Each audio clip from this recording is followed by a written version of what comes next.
Leximi i ditës, Ungjilli i Lukës, kapitulli 16, vargu kyç. Asnjë shërbëtor nuk mund të shërbejë dy zotërinjve. Ju nuk mund t'i shërbeni Perëndisë dhe Paras. Shpjegimi.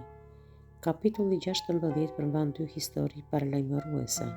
Së pari parabola e administratorit të pandershëm, e cila në mënyrë të papritur na mëson të përdorim pasurinë tonë toksore, mamona, me mençuri dhe vendosmëri për të fituar shpërblimet e përjetshme.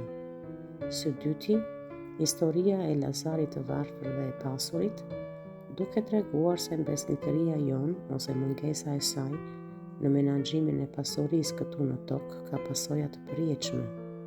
Mesazhi është i qartë.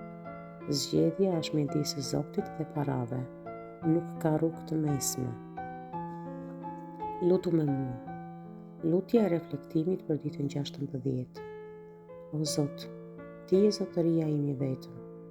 Unë rrëfej që shpesh e kërkoj sigurinë tek pasuria dhe parat mamona, dhe jo te fjala dhe fryma jote.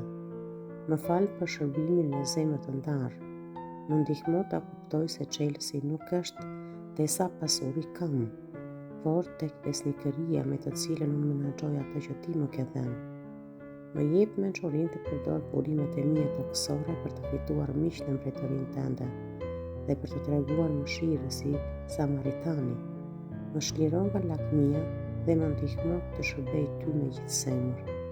Amen.